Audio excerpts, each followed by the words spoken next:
ప్రపంచ కార్మికులారా ఏకం కాండి అని ప్రపంచవ్యాప్తంగా కార్మిక దినోత్సవాన్ని మేడే పెద్ద ఎత్తున జరుపుకుంటున్నారు. ఈ సందర్భంలోనే ఖమ్మంలో ఉన్నటువంటి వీధిలో వాడవాడలో ఎర్ర జెండాల రెపరెపలాడుతున్నాయి. ఇక్కడనే ఏదైతే కార్మిక సంఘం నాయకులు ఉన్నారో వాళ్ళని అడిగి మరిన్ని విషయాలు సార్ చెప్పండి. ప్రధానంగా ఏదైతే మేడే విశిష్టత ఏంటి? ఇవాళ చికాగో నగరంలో కార్మికుల కోసం, కార్మికుల హక్కుల కోసం చిందించినటువంటి రక్తం ఏదైతే ఉన్నదో ఈ దీంట్లో భాగంగానే ఇవాళ మేడేని జరుపుకుంటూ ఉన్నారు. 8 గంటల పని విధానం కోసం, శ్రమ దోపిడీకి వ్యతిరేకంగా, కంపెనీలో కార్మికుడు దోచుకుంటున్నటువంటి యజమానికి వ్యతిరేకంగా చేసినటువంటి పోరాటమే ఇవాళ మేడే అంటే ఏ కార్మికుల హక్కుల కోసం పోరాటం చేసినటువంటి అమరవీరులు ఉన్నారో ఆ అమరవీరులను స్మరించుకోవడమే వాళ్ళకి ఇచ్చేటువంటి నిజమైన నివాళిగా ఇవాళ కార్మిక వర్గం, కార్మిక నాయకులు ఇవాళ అందరూ కూడా జరుపుకుంటూ ఉన్నారు.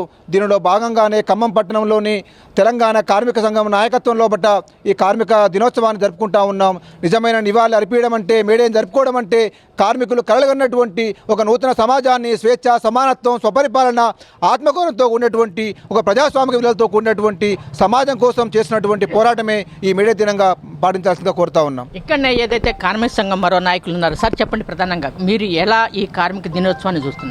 ముందుగా ప్రపంచ కార్మికులందరికీ మేడే శుభాకాంక్షలు తెలియజేస్తూ, మిత్రులారా, మన భారతదేశానికి వచ్చేసరికల్లా 44 లేబర్ కోడ్స్ రద్దు చేసి 4 కార్పొరేట్లకు అనుకూలంగా తీసుకొచ్చినటువంటి చట్టాలను తీసుకొచ్చారు. కార్మికులు కొట్టుమిట్టాడుతూ ఉన్నారు.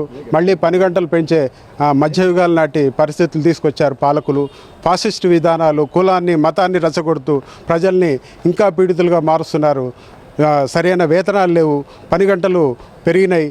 కొట్టుమిట్టాడుతున్న 3000 మంది అడ్డా మీదకి పోతే 800 మందికే పని దొరుకుతున్నటువంటి పరిస్థితులు నేడు భారతదేశంలో ఉంది.